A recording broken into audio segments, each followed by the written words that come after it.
तो चलिए बढ़ते हैं आज की कहानी की ओर। दोस्तों, मेरे साथ घटी कुछ ऐसी खौफनाक कहानी जो न सिर्फ मुझे बल्कि मेरे साथियों को भी मौत के मुंह तक लेकर गई थी। हमारे मालिक द्वारा हमें एक काम सौंपा गया था। दरअसल हम 7 ड्राइवरों को अपने अपने ट्रक को लेकर रात के समय ही डिलीवरी करनी पड़ती, क्योंकि हमारे अंदर वो तजुर्बा था जिसके कारण हम लोगों को डर और खौफ का कोई अंदाजा तक नहीं होता। हम बेखौफ होकर आराम से ट्रक ड्राइव करते हैं और रात के सफर का आनंद भी लेते हैं। और हम सभी ड्राइवर के साथ एक एक हेल्पर भी काम करता था। और आज एक बार फिर हमें एक बहुत लंबी डिलीवरी करनी थी। शायद ये आज तक की सबसे बड़ी डिलीवरी थी। इस बार हमें जम्मू के लिए निकलना था। जम्मू जो हमारे यहाँ से बेहद दूर था। हमें इस काम को पूरा करने के लिए तकरीबन 6 दिन का वक्त लगने वाला था। फिर हम सब भी चल पड़े। एक तो आतंकवादियों से घिरा हुआ वो इलाका बड़ा ही वीरान लगता था। ऊपर से हमें इस बात का डर था कि कहीं कोई हमारे ऊपर हमला ना कर दे, क्योंकि वहाँ ट्रक ड्राइवर पर हमले की बात कुछ ज्यादा ही सामने आती है। लेकिन एक बार फिर हम बेफिक्र होकर अपने ट्रक को ड्राइव करते हुए आगे की तरफ बढ़ने लगे। कहते हैं जब इंसान हद से ज्यादा बेफिक्र होने लगता है तो उसके साथ कुछ ऐसी अनहोनी अवश्य होती ही है जो उसे इस बात का एहसास करवा देती है कि उसने जो भी किया वो बहुत गलत था। दूर दूर तक शराब का कोई नामो निशान नहीं था और बिना घूंट लिए आगे बढ़ना हमारे लिए बिना कदमों के चलने जैसा था। मेरे एक साथी ड्राइवर का फोन आया जो इस समय सबसे आगे चल रहा था। उसने कहा, अरे भाई, आगे ठेका नजर आ रहा है और यहीं पर इकट्ठा होकर सब लोग एंजॉय करते हैं। पूरे दिन की भागदौड़ की वजह से शाम को थोड़ी बहुत पी लेना हमारे लिए बिल्कुल गलत नहीं था, क्योंकि हम सभी मजदूरी करते करते बुरी तरह थक जाते थे।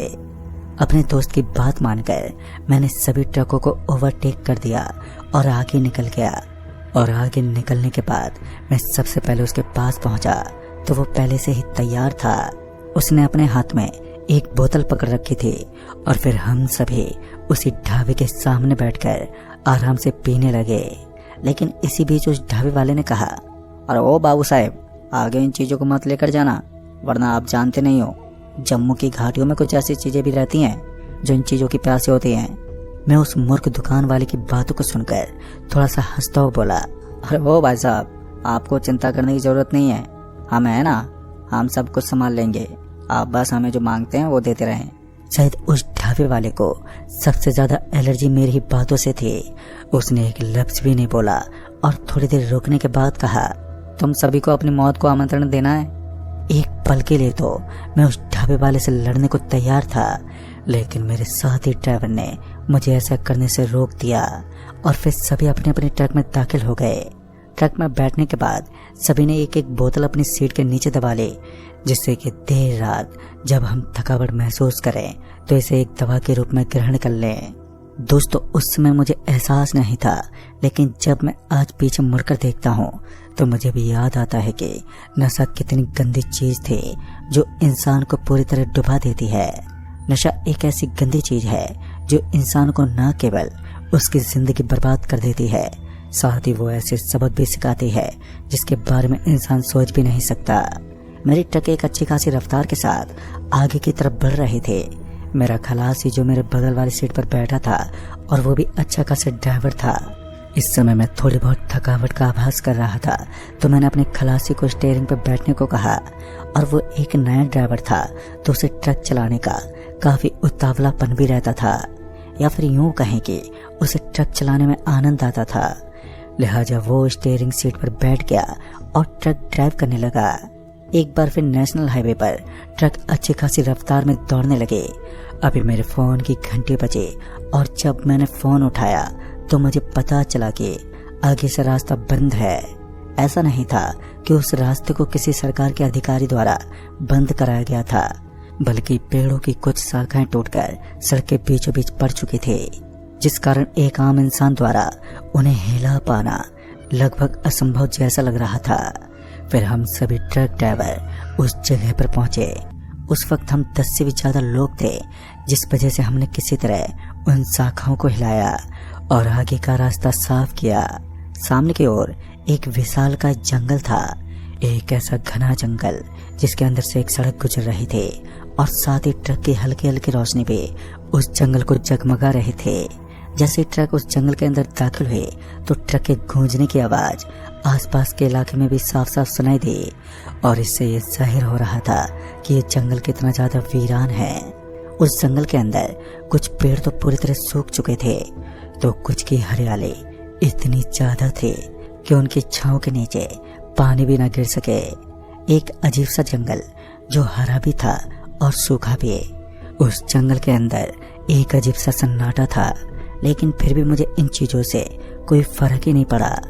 ऐसे ही चलते चलते जब मैं ट्रक की विंडो से थोड़ा बाहर देख रहा था तो अचानक मुझे एक बरगद के पेड़ के ऊपर कोई दिखाई दिया जिसकी आंखें बेहद तेज गति के साथ चमक रही थी।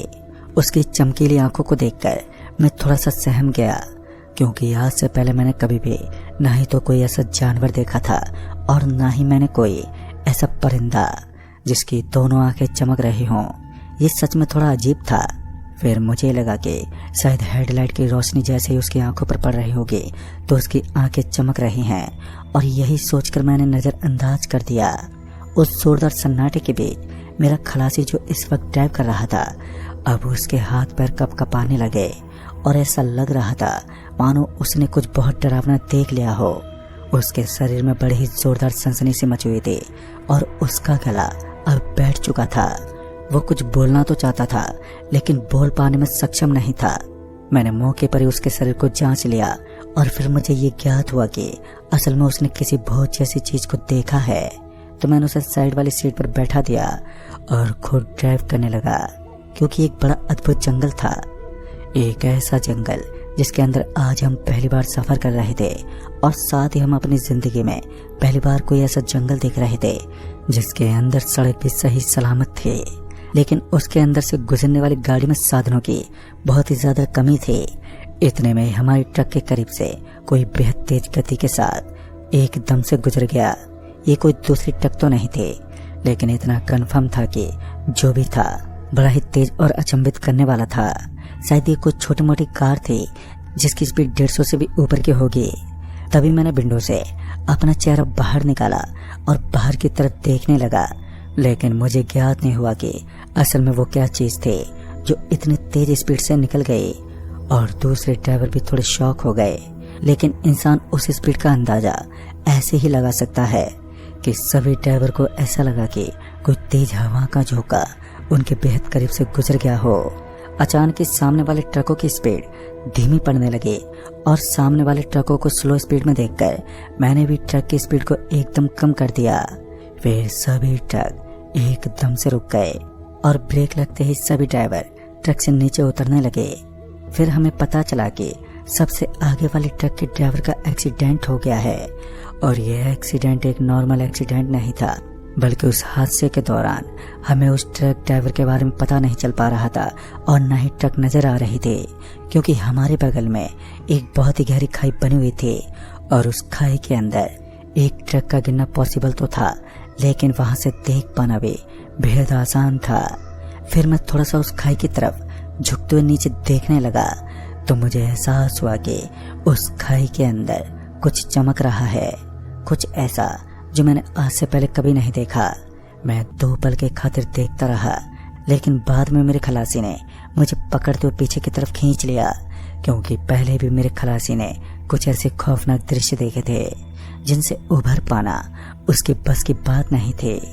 उसका तो पूरा शरीर थर-थर कांप रहा था और मैं अपने खलासी के इस बर्ताव से थोड़ा हताश था, लेकिन मैं उससे पूछ भी नहीं पाया कि तुमने ऐसा कौन सा दृश्य देखा था जिसकी वजह से अभी भी तुम्हारे शरीर में डर और खौफ का खून बह रहा है। थोड़ी देर के बाद हमें किसी के चिल्लाने की आवाज आई। इस आवाज से मेरे अंदर तो कोई प्रभाव नहीं पड़ा, लेकिन मेरा खलासी मेरे हाथों से एकदम से चिपक गया। उसने मेरा हाथ एकदम से टाइट करके पकड़ लिया। पता नहीं उसको इतना भय क्यों सता रहा था। फिर वो हल्की सी आवाज में फुसफुसाते बोला, अगर हमने यहाँ पर कुछ और पल बिताए तो वो काली डायन हम सभी को मार देगी, जिसने एक ट्रक को अपने अंदर निगल लिया। ट्रक को निगलने की बात सुनकर मैं थोड़ा सा अचंभित रह गया, क्योंकि कोई भी काली शक्ति एक विशालकाय ट्रक को अपने अंदर समाहित नहीं कर सकती, चाहे वो कितनी भी खूंखार क्यों ना हो। मैंने अपने खलासी संतोष को चुपचाप गाड़ी में बैठने को कहा, क्योंकि उसकी हरकतें अब हमें भी डरा रही थी। लेकिन उसने हमारी बात नहीं मानी और जिद्दी करने लगा कि बस हमें किसी तरह यहाँ से निकलना है, वरना सब खत्म हो जाएगा। लगातार 4 घंटे तक हम उस घने जंगल में इधर उधर भटकते रहे, लेकिन हमें कोई भी नहीं दिखा। हम अपने उस ट्रक ड्राइवर को ढूंढने में सारा समय व्यतीत कर रहे थे, लेकिन वो कहीं नहीं दिखा। पता नहीं वो अचानक ही कहाँ चला गया। हम सभी बुरी तरह हताश थे और इसी बीच हमें ऐसा एहसास हुआ कि हमारे चारों तरफ रोशनी का एक ऐसा प्रकाश फैला है जिसने कुछ दूरी को उजाले से भर दिया है। तभी हमारी नजरें सीधे बरगद के एक लंबे घने पेड़ पर गई तो मैंने देखा कि वहां पर एक जीप बैठा हुआ था जिसकी आंखों से वो तेज रोशनी चमक रही थी। फिर वो जीप अचानक उस पेड़ से नीचे गिर पड़ा। जैसे वो जमीन पर गिरा तो कुछ फटने की आवाज आई। आवाज इतनी ज्यादा तेज थी कि उसने सारे ड्राइवरों का ध्यान अपनी तरफ खींच लिया और हम सभी लोग उसी की तरफ देखते रहे। वो विशाल जीप जो दिखने में थोड़ा शांत लग रहा था, लेकिन उसे देखकर ये पता लगाना बेहद मुश्किल था कि सच में ये खूंखार जानवर है। हम सभी की दृष्टि से वो एक शांत और सुशील जानवर था। हमें लगा वो एक दिव्य शक्ति है, लेकिन कुछ जानवरों के अंदर इतनी अद्भुत शक्तियां होती हैं कि वो अपने रूप के साथ साथ अपने अंदर से तेज रोशनी का भी संचार करते हैं और लोगों को माया जाल में फंसा लेते हैं। और उसी दौरान मैंने अपनी दृष्टि को दूसरी तरफ फेर लिया, लेकिन फिर मुझे ऐसा एहसास हुआ कि सभी ड्राइवर अपना आपा खो बैठे हैं और उस जानवर की तरफ बढ़ रहे हैं। यानी कि जो मैंने सोचा था असल में वही हुआ। ये एक मायावी भ्रम था जिसने काफी देर से सभी लोगों को अपने माया जाल में फंसा रखा था। मैंने सभी को होश दिलाया और होश में आने के बाद मैंने उन सभी को अपनी अपनी आंखों के ऊपर हाथ देने को कहा, वरना आज हम सभी मायावी शक्तियों के एक ऐसे जाल में फंसने वाले थे जहां से बचना नामुमकिन होता है। अब उसने ये साबित कर दिया था कि वो कोई दिव्य शक्ति नहीं बल्कि एक डरावनी और खौफनाक मायावी ताकत है। फिर जो हुआ उसकी कल्पना मैंने अपने सपने में भी नहीं की थी। दरअसल मैंने देखा कि अब उसका पूरा का पूरा हुलिया बदलने लगा और उसने हमारे एक दोस्त का रूप धारण कर लिया। उसका रंग और रूप देखकर ये साफ ज्ञात हो रहा था कि हमारे सामने साक्षात हमारी मौत खड़ी है। उसके पीछे की तरफ वो ट्रक पड़ी थी जो अब जलकर खाक हो चुकी थी। ये तो तय था कि अब हम सभी का बचना मुश्किल था, लेकिन हमें ये समझ ही नहीं आ रहा था कि हमारे सामने जो खड़ा है असल में वो हमारा दोस्त है। सभी ट्रक ड्राइवर गुस्से से लाल हो गए और उन्होंने उसके ऊपर पत्थरबाजी करना शुरू कर दिया। लेकिन एक मायावी शक्ति को इन चीजों से भला क्या असर पड़ सकता है। उसके चेहरे से एक हल्की सी मुस्कुराहट झलकती रही और वो हमारी तरफ देखता रहा और पत्थरों का तो जैसे उसके शरीर पर तो कोई असर ही नहीं था। हम तो स्वयं मौत को चढ़ा रहे थे। फिर उसने अपने ही कदम से वहां के पूरे इलाके को हिला दिया। उसके कदम पड़ते ही जमीन थरथर कांप उठी। हमें ऐसा लगा मानो जमीन के अंदर भूकंप हुआ हो। उस नॉर्मल इंसान जैसे दिखने वाले मनुष्य की इतनी शक्ति देख हमारे तो होश ही उड़ गए। अब हमें समझ आ रहा था कि हमारा पाला किससे पड़ा है। तभी मैं हल्का सा पीछे हटा और ट्रक में बैठ गया, क्योंकि इस समय तो हमारे लिए सबसे सुरक्षित स्थान हमारे ट्रक ही थे। मैंने ट्रक स्टार्ट की और बिना कुछ सोचे समझे ट्रक का गियर डाल दिया और लगातार स्पीड से उन जंगलों के बीचों बीच से मैं तुरंत ही गुजरने लगा। मेरा खलासी अभी भी बुरी तरह डरा सहमा मेरे बगल वाली सीट पर बैठा था। इस वक्त वो अकेला नहीं था जिसने भय से सामना किया था, बल्कि समझ ड्राइवर डर के मारे कांप रहे थे। इस समय सही और गलत इन दोनों के बीच क्या फर्क होता है मुझे नहीं पता। मुझे जिस तरफ रास्ता दिखाई दिया मैंने ट्रक को उसी तरफ भगाना सही समझा। मेरे पीछे समझ ड्राइवर लगे थे, यानी कि इस समय मैं अपने ट्रक को ड्राइव करता हुआ सबसे आगे चल रहा था और जिस तरफ मैं जिस रास्ते को फॉलो कर रहा था वैसे वैसे सारे ड्राइवर मेरे पीछे लगे हुए थे। थोड़ी दूर आगे जाने के बाद मुझे एक मोड़ दिखा और उस मोड़ के पास एक नाम भी लिखा हुआ था। शायद वो किसी गांव का नाम था और हमारे लिए एक बड़ी अच्छी खबर थी कि अब हम लोगों को अपनी जान बचाने के लिए एक स्रोत मिल चुका था। अब गांव जैसी बिरादरी में हम किसी की मदद अवश्य ले सकते थे और उस गांव के अंदर लाइट की भी काफी अच्छी व्यवस्था थी। तो हमने सही समय पर उस गांव के अंदर डेरा डाल लिया जब लोगों ने इतने सारे ट्रक को एक साथ गांव में देखा तो उन्हें ये एहसास हो गया कि हो ना हो कुछ तो गड़बड़ है। और जब कुछ लोग इकट्ठा हुए तब जाकर हमने उन्हें सारी बात बताई।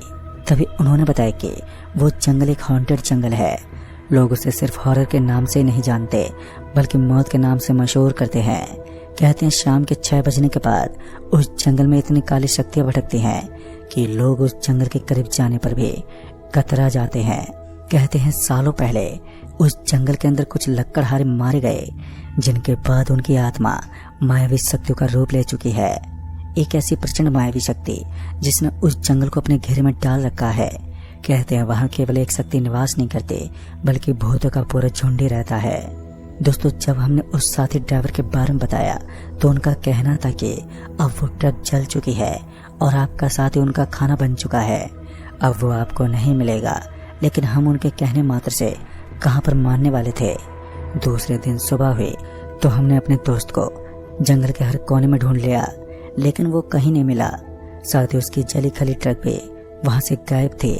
पर आज इस कहानी को तकरीबन 7 साल बीत चुके हैं लेकिन ना ही तो आज तक हमें हमारे दोस्त का कोई ठिकाना मिला और न ही उस ट्रक का जो वो ड्राइव करता था। तो चलिए बढ़ते हैं आज की कहानी की ओर। दोस्तों, मेरे साथ घटी कुछ ऐसी खौफनाक कहानी जो न सिर्फ मुझे बल्कि मेरे साथियों को भी मौत के मुंह तक लेकर गई थी। हमारे मालिक द्वारा हमें एक काम सौंपा गया था